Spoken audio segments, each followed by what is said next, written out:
Welcome to the Mobile Workforce Podcast, where we sit down and have real conversations with business leaders that have been where you are. During these interviews, we'll dive into what it takes to improve systems and champion processes that maximize performance. Each week, our trailblazing guests share their experiences and understanding of the workforce to help inspire change, challenge our thinking, and share what it takes to successfully travel the road to profitability. Now here's our host, co-founder and chief evangelist of About Time and WorkMax, Mike Merrill. Hello and welcome back again to the Mobile Workforce Podcast. I am your host, Mike Merrill, and today we have a very special guest on, and it is Mihaela Berciu, who is an architect of leaders. And Mihaela is actually in London, England today. So she's also the host of a national TV show viewed by hundreds of thousands of people, and an author of 2 best-selling books. The first one is Dress for Success, and the second one is Success is in the Details. So 2 things that I really like and looking forward to exploring on topics. Today we're going to talk about how we are able to gain respect, inspire others, and also removing false beliefs within our organizations. So thank you, Mihaela, for joining us today. Very much looking forward to the conversation.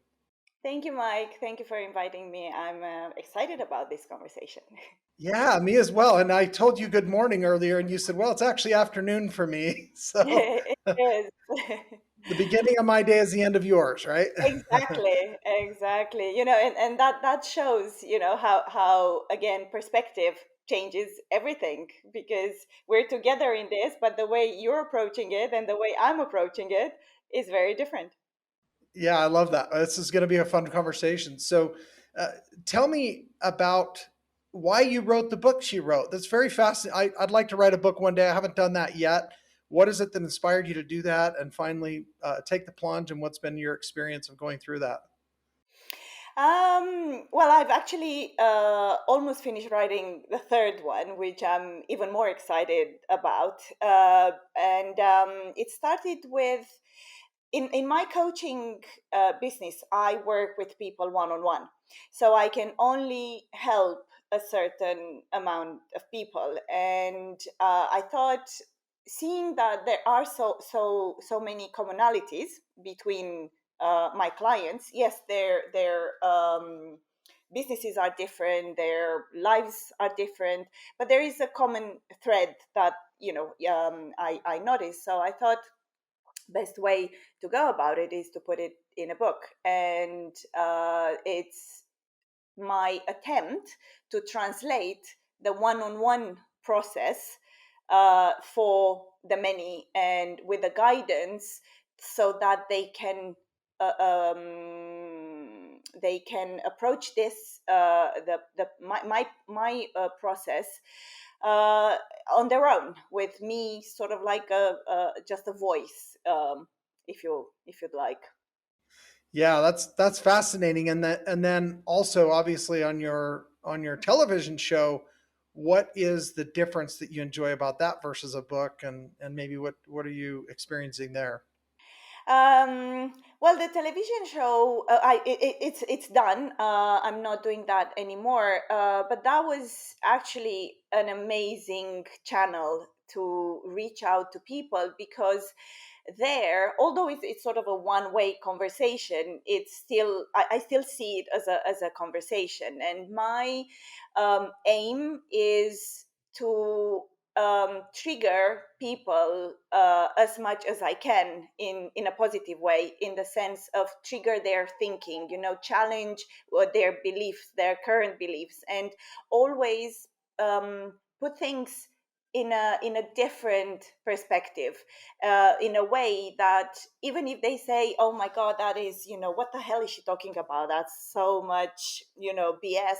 That's still a good reaction. That's a very good reaction, because I know those people will be the ones that later on will be like, well, but what if, I wonder, was she that wrong, or what the hell was she on about? And they will try to understand a bit more. So and the TV show was a great channel to do that, because they've seen me and they heard me, because it's very different to hear someone say something and to read something that someone has said. So even if it's the same thing, if it's said, it triggers one reaction. If it's read, it triggers a different reaction. Yeah, it's like texting. I always tell my wife I hate texting because there's no emotion behind it, and you don't know what someone's intention is necessarily. There's no body language. You really have a hard time understanding for sure the way that it was meant. Exactly, and actually there is emotion behind it, but it's the emotion of the reader. It's not the emotion and the intention of the sender. And the reader will relate to it and will read it through their own filters. And most times we end up in hot waters when when our intention was actually very good. Yeah, that's a great insight. So thank you for sharing that. I love that. You're welcome. So you're obviously a subject matter expert in this area. I mean, you have a lot of experience in helping people be more effective as leaders and guiding others. How does a leader command that respect that they need in order to gain that authority and the voice that people will actually follow? I think it first starts with them fully accepting the position they're in. In most cases, people end up being promoted in leadership roles having without their emotional maturity to match that position, and that triggers a lot of insecurities, triggers a lot of fears, and and that shows to in many ways to the people they're leading. And even at an energetic level, if you want, if you're not confident enough in yourself, no matter how hard you try to pretend that you are, people will feel, is that gut feeling when you meet someone and then you say, I don't know what was wrong with that person, but something was off, something was not, and you can't really pinpoint it, but in reality is your and energy is not aligned with the other person, because they're not being authentic, and we feel comfortable around people who are authentic. um, so that would be probably the most important thing for them, to actually embrace fully and accept that if they've been promoted in that position, it means they're good enough to be there. And I know it sounds a lot easier than it is, but it's a good start to ask themselves, am I really fully aligned with this? Am I fully embracing being the leader? In my experience, most of my clients um, start by not enjoying being leaders very much, and they see it as a pressure. They see it's a big stress on them, because I think that the society today has built a bit too much um, aura, too much expectation around being a leader. um, in reality, we are all leaders. We are leaders from the minute we wake up to the minute we go to bed. That leadership shows in many ways in our lives, and I've made the focus of my work, and this third book is about leadership of self, because once you start, you can lead yourself, then you can lead anyone. But if you avoid yourself, and if you avoid what's going on, your fears, your setbacks, your holdbacks, then there's no way you can be an authentic leader that others can follow openly and willingly, and furthermore inspire people. So that's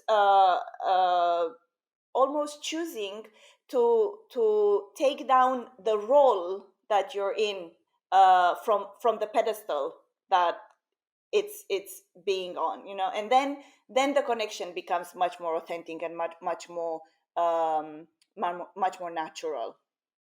Yeah, I love that. We here in our business, we often do a couple times a year a book club, and one of the books, in fact, a couple that we read, but one of the books we read was Leadership and Self Deception. At the Arbinger Institute. I'm not sure if you're familiar with that book. And another one is Ego is the Enemy. And I think those two really work together. We're now doing Atomic Habits. And so it's like really getting down to the finite things and not having an ego that gets in the way of serving and helping and being authentic, as you're saying, is really the best way to own being a leader, but also a peer with those you're working together. It's not you're in an ivory tower pointing down and commanding what needs to be done, but you're actually digging in and working together arm in arm with those that you're leading. Exactly, exactly. Ego is our worst enemy. In reality, it's not ego is not only holding us back from authentic and true connections, but it holds us back from our own development and growth, and being more aligned with who we are. Ego is just fear.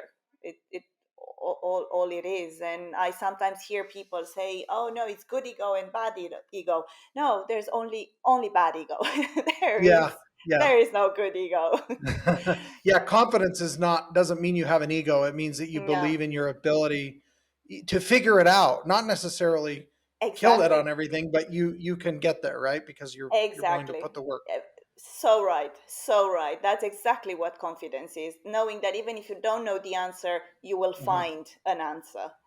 And I think what you're saying, and I absolutely love this, you're saying, own that, embrace the fact that, you know, I probably uh, am inadequate today for this title or this role I've been given, but I'm anxious to work with you to get there. And I care about our mission and our cause and what we're trying to accomplish. So I'm willing to step up and dig a little deeper and put in a little bit more work and sweat to rise above what I was doing before. And together, we're going to be able to accomplish this goal. But I'm going to need your help, and I'm not Mm, perfect, and I recognize exactly. that. And And nobody I is. think, yeah, it disarms people. I think is what you're saying, being authentic, and then you Mm. can work together, right? Yes, because in reality, professionally, these people, these leaders, are very good. Otherwise, they wouldn't, have risen to that level in their career. What's happening is the belief in themselves, in their personal attributes, not the professional attributes, that is making them feel inadequate. And because they can't consciously, they don't make that difference between the professional attributes and their personal attributes. The fear coming from the let's say lower level of trust in their personal attributes tends to then be transferred to their onto their professional attributes. But in reality, is professionally they are very good. It's just, matching the personal with the professional where the trick is.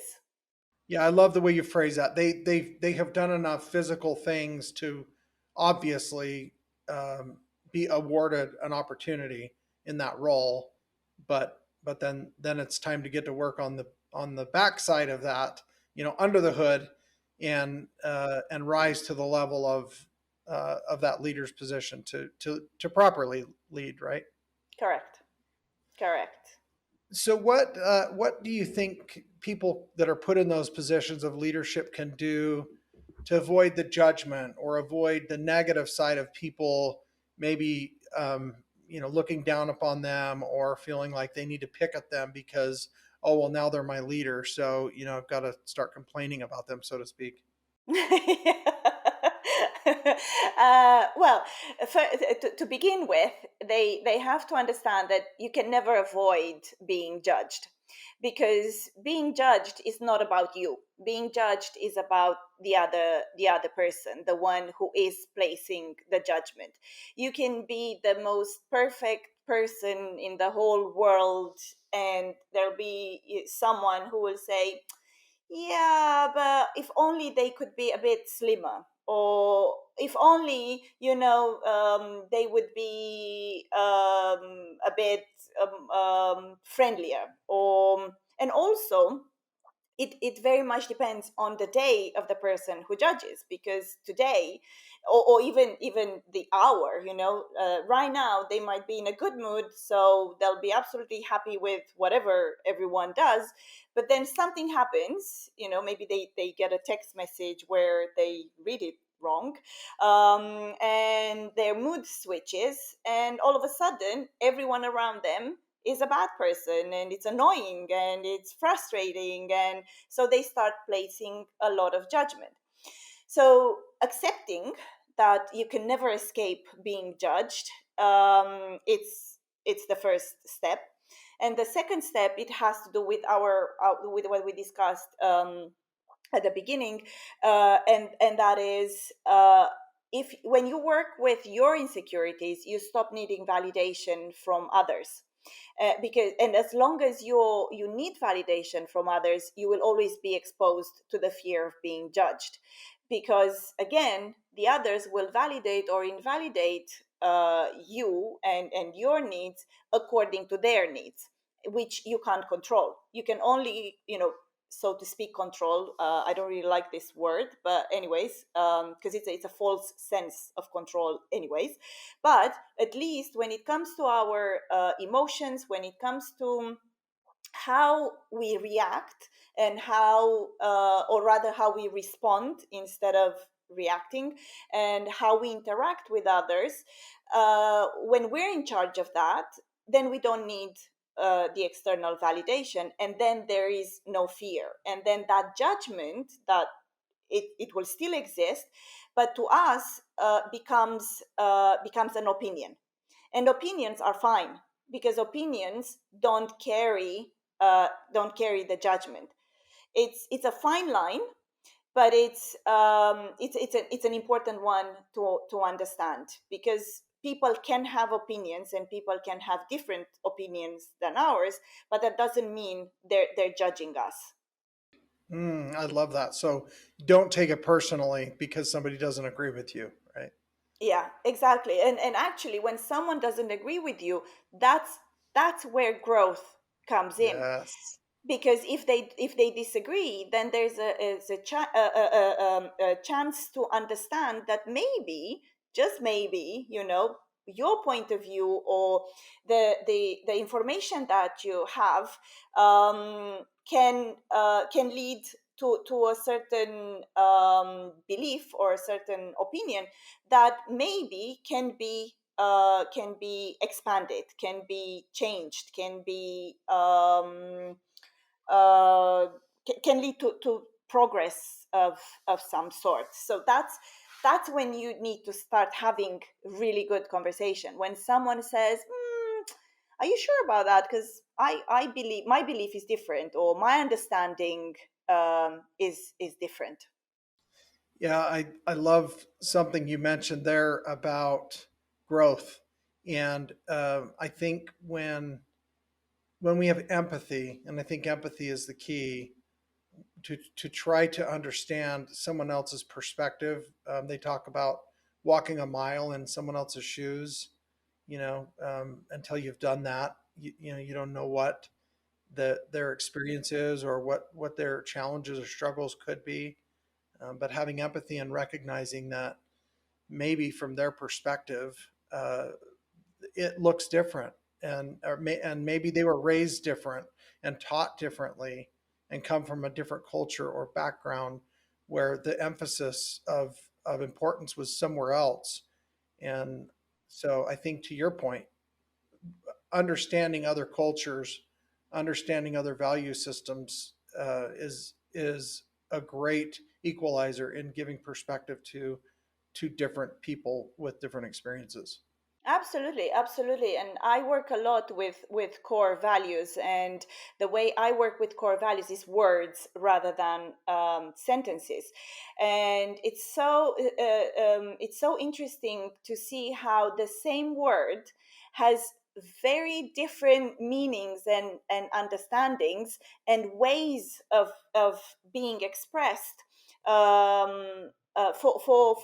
It's almost like it has a different meaning for every person that chooses that particular core value. It's mind blowing. It's mind blowing how because we tend to assume that the way we understand the word is what it means, but it doesn't, and we end up, I've witnessed so many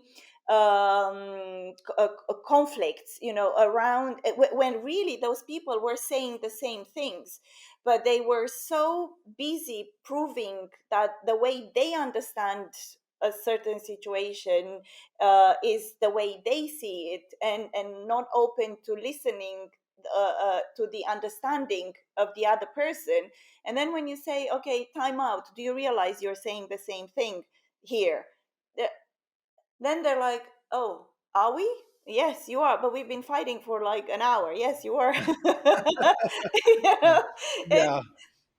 So it's this, like you said, it's the empathy, the willingness to put yourself aside and just listen to the other person with the intention to understand. Because if you listen with the intention to reply just to show how much smarter and how much better you are, that is not listening, and that is not a conversation that will lead to any kind of growth other than the growth of anger.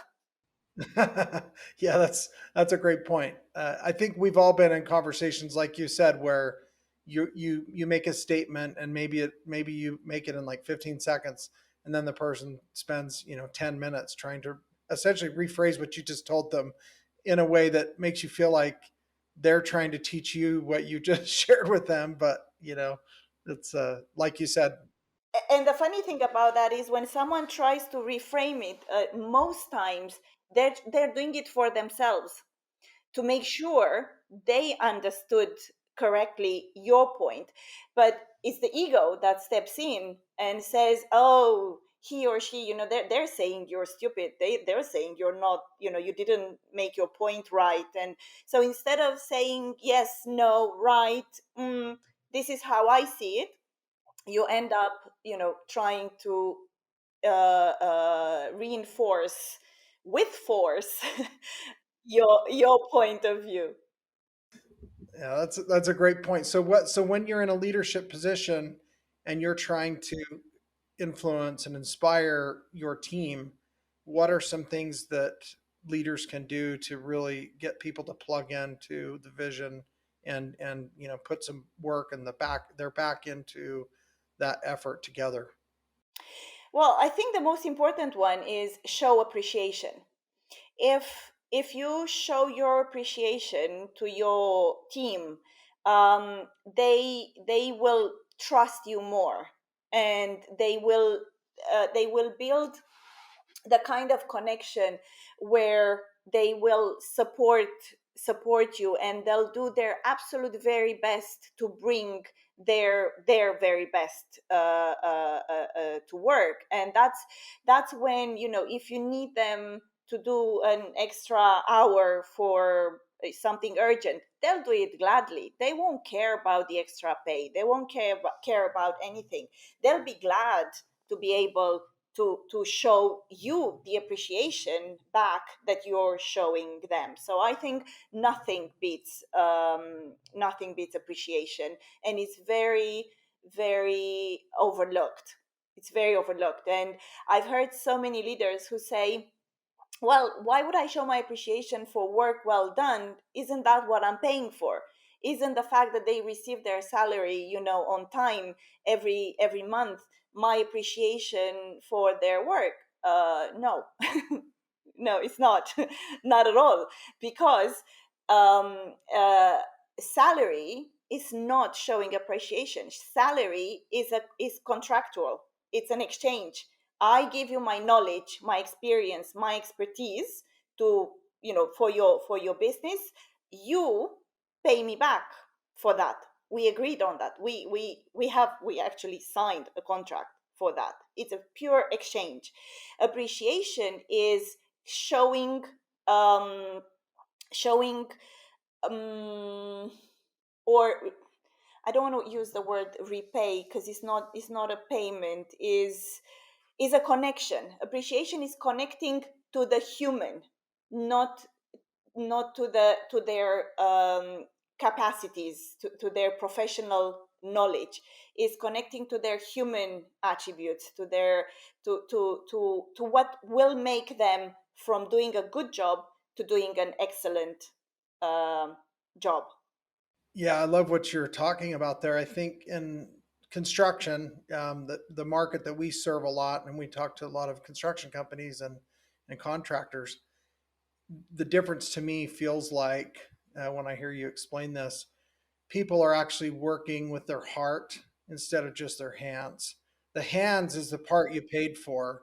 The heart is engagement and care and concern and interest, right? Exactly, it's very right, it's very right. I mean, to continue on what you just said, is when they come to work with heart, they will help you be more efficient, because they'll have ideas and they'll tell you, you know what, if we did this instead of that, we gain more time, or we finish the work on a site a week earlier, or we save money, or whatever, is when they come in when they're engaged to their work. You will get innovation, you will get creativity, efficiency, everything becomes much more positive, and then the whole culture becomes a culture of positivity and growth. Yeah, I think that what you're talking about too is that employees are invested in the result, not just exchanging time for money on the work. They're Exactly, really connected exactly. personally. And then going even further than that, they will then speak so highly about the company they work for, that the company will attract really good talent. The company will attract really good people. Whereas if they're not invested and they're not engaged, then they'll badmouth the company, and all the potentially really good candidates will just go somewhere else. Mhm. Yeah, I think another thing that comes to mind here, there are leaders that have a false belief that maybe are looking down on people that work underneath them, so to speak. Um, what what do you think are the false beliefs they're operating under when they do that, opposed to getting down on the level with their team and digging in personally and really investing themselves personally in not just the work, but the growth and the opportunity to not just build a building, but build people? Mm. Well, probably or at least in my experience, the biggest sort of fear that these leaders have is the imposter syndrome. I have Okay, you. yeah, yeah, Yeah. sure. So imposter syndrome is very present and is very strong, and there are people who become very arrogant when under the influence of the imposter syndrome, because they think they're almost like bullies. They become bullies, because they think, if I appear to be very confident and very strong and very forceful, then everyone will do what I tell them to do, and somehow by magic thing, nobody will realize that I'm actually really out of my depth here. um, and so that's a very strong and I think probably in your industry you will see this a lot more than in other industries that would be seen as a bit softer, maybe, because there, being an industry where that is predominantly male, still, and people, and the leaders are also predominantly male. They will try to pose themselves as stronger, and because they think most men is the kind of, which is a false belief coming from childhood of most boys, sadly, who become men, is, again, the society created this image of what a man is, what a true man. You have to be strong, powerful, forceful, authoritative. But if you take each and every one of those attributes and look at them, they are so misunderstood. And actually, a man who displays all of, or a person who displays all of those attributes, could be so much softer, so much more connected, so much more impactful, and so much more inspiring, through compassion, through empathy, through the admission of, I'm not perfect, I'm here, you're my team, we're here to do it together. You're not my team to execute my orders. Your, authority, again, authority is so misunderstood, um, as a concept, and as in the impact that it could have.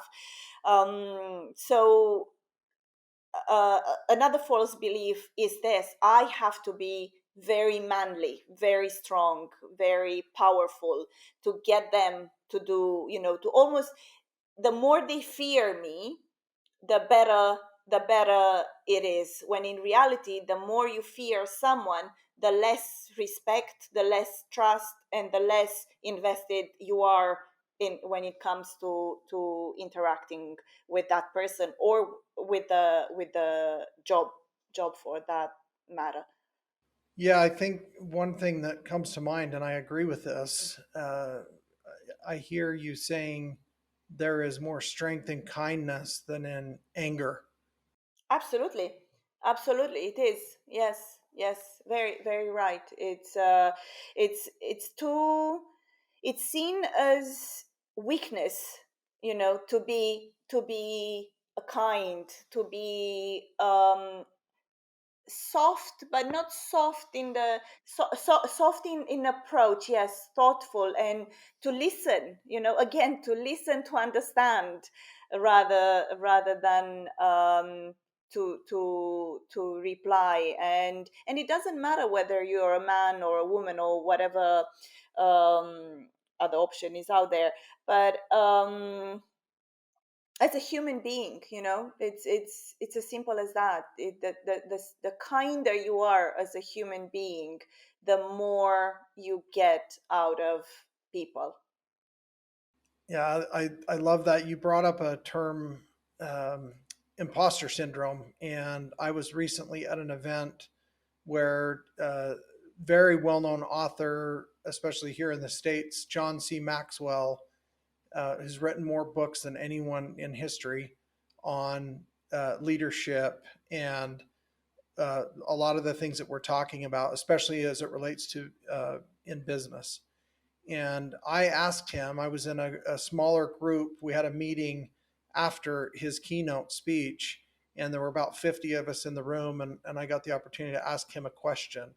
And I asked him how people can uh, avoid imposter syndrome as they continue to rise in their career and work towards their goals, because I think we can all relate to one day you wake up and realize that you've achieved some things that you maybe worked for decades to accomplish, and all of a sudden you find yourself there in that place, and you might, for even if it's for a moment, feel like, do I even belong being here? I mean, do I deserve this? I mean, how did this happen to me?